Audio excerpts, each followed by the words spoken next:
வணக்கம். தமிழருவியின் பிரதான செய்திகள். இன்று 7ஆம் தேதி மார்ச் மாதம் 2026 சனிக்கிழமை. இன்றைய பிரதான செய்திகளுக்குள் உங்களை அழைத்து செல்லும் நான் மலரவன். இன்றும் பிரதான செய்திகள் வாயிலாக தாயகம் மற்றும் சர்வதேச செய்திகளோடு இணையலாம். முதலில் தாயக செய்திகள். நாம் விரும்பாத ஒரு சூழலிலும் நாடு தற்போது ஒரு போர் சூழலுக்குள் தள்ளப்பட்டுள்ளதாக பொதுமக்கள் பாதுகாப்பு பிரதி அமைச்சர் சுனில் வட்டகல நாடாளுமன்றத்தில் தெரிவித்துள்ளார். சமீபத்திய வரலாற்றில் என்றுமில்லாதவாறு மிகவும் பயங்கரமான ஒரு செயல்முறையை வேடிக்கை பார்க்கும் ஒரு தரப்பாக நாம் மாறியுள்ளதாக அவர் கவலை வெளியிட்டுள்ளார். இப்போது யார் எவ்வாறு பாதிப்புக்குள்ளாகிறார்கள் என்பதை கணிக்க முடியாத ஒரு நிலை உருவாகியுள்ளது. அண்மையில் காலி கடல் எல்லைக்கு அப்பால் தாக்குதலுக்குள்ளான கப்பல் சம்பவம் இதற்கு ஒரு சிறந்த உதாரணமாகும். ஆயிரக்கணக்கான மைல்களுக்கு அப்பால் நடக்கும் போரின் தாக்கம் ஒரே நாளில் காலி கராப்பட்டிய மருத்துவமனை சடலங்களால் நிரம்பியுள்ளது. இத்தகைய ஒரு பாரிய பொறுப்பு எப்போது யாருக்கும் எவ்வாறு வரும் என்பதை எம்மால் ஊகிக்க முடியாதுள்ளது. இந்த நிலைமையை நாட்டின் சாதாரண மக்களின் வாழ்க்கையில் ஏற்படக்கூடிய பாதிப்புகளை முன்கூட்டியே கணிக்க முடியாது என அவர் சுட்டிக்காட்டினார். அவசர கால சட்டத்தை பிறப்பிப்பதன் மூலம் நமக்கு ஒரு வான் பாதுகாப்பு கவசம் கிடைக்காது. ஆனால் நம்மால் முடிந்தவரை அச்சுறுத்தல்களுக்கு தயாராக இருக்க இது ஒரு வாய்ப்பை வழங்கும். அதனால் தான் நாம் முன்கூட்டியே பாதுகாப்பு உத்திகளை பயன்படுத்த வேண்டும் என அவர் வலியுறுத்தினார். பொது அவசரகால சட்டத்தை நீடிப்பதற்கான பிரேதனை பெரும்பான்மை வாக்குகளால் நிறைவேற்றப்பட்டுள்ளது. இந்த பிரேதனைக்கு ஆதரவாக 108 வாக்குகளும் எதிராக 8 வாக்குகளும் அளிக்கப்பட்டன.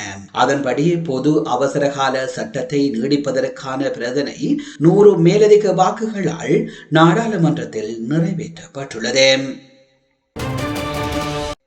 மக்களின் நலனுக்காகவே தேசிய மக்கள் சக்தி அரசாங்கம் அவசரகால சட்டத்தை பயன்படுத்துவதாக நாடாளுமன்ற உறுப்பினர் கிட்னன் செல்வராஜ் தெரிவித்துள்ளார். நாடாளுமன்றத்தில் உரையாற்றிய போதே அவர் இதனை தெரிவித்துள்ளார். பிற்போக்குத்தனமான செயல்பாடுகளை நாம் அவசரகால சட்டத்தை பயன்படுத்தி மேற்கொள்ளப் போவதில்லை.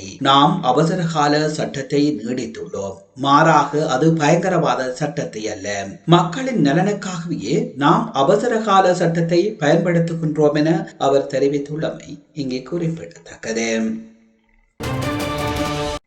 ஈரானிய போர்க்கப்பல் தாக்கப்பட்ட விடயத்தில் இந்தியாவை குறை கூறுவது தவறான விடயம் என நாடாளுமன்ற உறுப்பினர் செல்வம் அடைக்கலநாதன் தெரிவித்துள்ளார். நாடாளுமன்றத்தில் உரையாற்றும் போது அவர் இதனை தெரிவித்துள்ளார். ஈரானிய போர்க்கப்பல் தாக்கப்பட்டமைக்கு இந்தியா பொறுப்பு என கூறுகின்றன.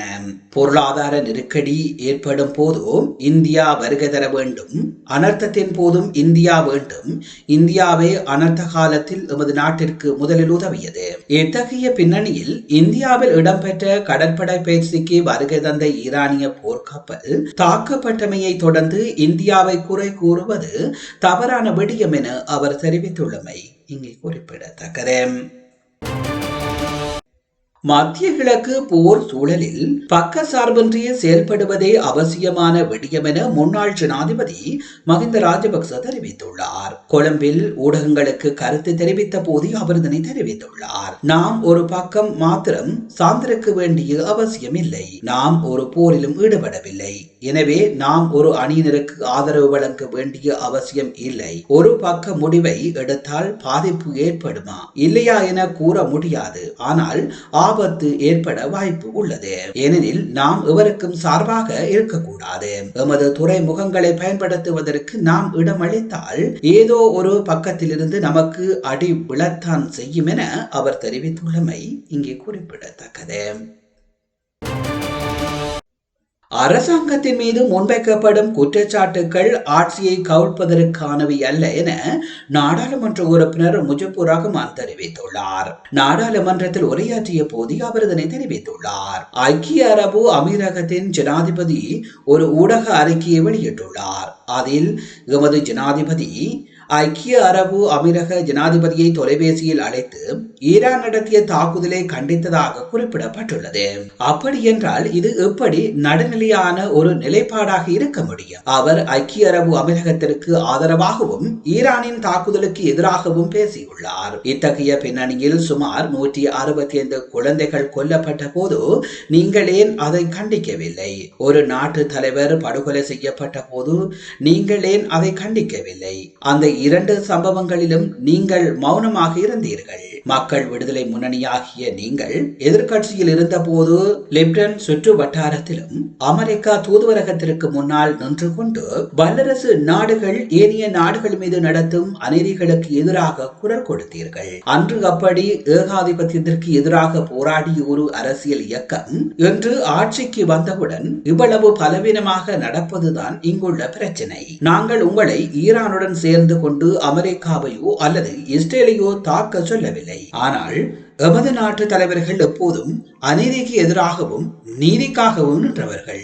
ஈரான் மீதான இந்த தாக்குதல்கள் இன்று நேற்று நடப்பவை அல்ல. ஈராக், சிரியா, லீபியா மற்றும் அண்மையில் கத்தார் மீது நடத்தப்பட்ட தாக்குதல்கள் என இவை தொடர்ந்து நடக்கின்றன. எமது நாட்டு தலைவர்கள் எப்போதும் ஒரு கொள்கை ரீதியான முடிவில் இருந்தனர். அதனால்தான் ஏகாதிபத்தியத்திற்கு எதிரான உங்களை போன்றவர்கள் ஆட்சிக்கு வரும்போது மற்ற நாட்டு தலைவர்களை விட நீங்கள் இன்னும் தீவிரமாக அந்த அநீதிகளுக்கு எதிராக நிற்பீர்கள் என்று நாங்கள் நம்பினோம். இதை நீங்கள் புரிந்து கொள்ள வேண்டும். நாங்கள் உங்கள் அரசாங்கத்தை கவிழ்ப்பதற்காகவோ அல்லது வீணாக குற்றம் சுமத்துவதற்காகவோ இதை கூறவில்லை என அவர் தெரிவித்துள்ளமை இங்கே குறிப்பிடத்தக்கது. நீங்கள் பார்த்து கொண்டிருப்பது தமிழருவியின் பிரதான செய்திகள் வாயிலாக தாயக செய்திகள். இனி தொடர்ந்து இடம்பெறுபவை சர்வதேச செய்திகள். மத்திய கிழக்கில் ஏற்பட்டுள்ள போர் சூழலை தணிப்பதற்காக சில நாடுகள் சமரச முயற்சிகளை ஆரம்பித்துள்ளதாக ஈரான் ஜனாதிபதி தெரிவித்துள்ளார். இது குறித்து அவர் தனது சமூக வலைதள பக்கத்தில் வெளியிட்டுள்ள பதிவில் அவர் குறிப்பிட்டுள்ளதாக பிபிசி செய்திகள் தெரிவிக்கின்றன. தற்போதைய பதற்றத்தை தணிப்பதற்காக சில நாடுகள் மத்தியசம் செய்ய முன்வந்துள்ளன. எனினும் அந்த நாடுகள் எவை என்பதை அவர் வெளிப்படையாக வெளியிடவில்லை என தெரிவிக்கப்பட்டது. பிராந்தியத்தில் நிலையான அமைதியை ஏற்படுத்துவதில் ஈரான் உறுதியாக உள்ளது. அதேவேளை நாட்டின் கௌரவத்தையும் இறையாண்மையையும் பாதுகாப்பதில் ஈரான் எவ்வித தயக்கமும் காட்டப்போவதில்லை எனவும் ஈரானிய மக்களை குறைத்து மதிப்பிட்டு இந்த போர் மோதல்களை தூண்டியவர்கள் மீது இந்த சமரச முயற்சிகள் கவனம் செலுத்த வேண்டும் என அவர் வலியுறுத்தியுள்ளார். குவைத் மற்றும் கட்டார் போன்ற அண்டை நாடுகளில் உள்ள அமெரிக்க இராணுவ தளங்கள் மீதும் சிவில் மற்றும் எரிசக்தி உட்கட்டமைப்புகள் மீதும் ஈரான் ஏவுகணை தாக்குதல்களை நடத்தியிருந்தது. இந்த தாக்குதல்கள் தொடர்பில் ஈரானிய அரபு அண்டை நாடுகள் தமது அடுத்த கட்ட நடவடிக்கைகள் குறித்து ஆராய்ந்து வரும் நிலையிலேயே ஜனாதிபதியின் இந்த கருத்து வெளியாகியுள்ளமை இங்கே குறிப்பிடத்தக்கது. குவைத் கடற்பரப்பிற்கு அப்பால் உள்ள அமெரிக்காவிற்கு சொந்தமான எண்ணெய் ஏற்றி செல்லும் கப்பல் மீது தாம் தாக்குதல் நடத்தியுள்ளதாக ஈரானிய ஆயுதப்படைகள் தெரிவித்துள்ளன.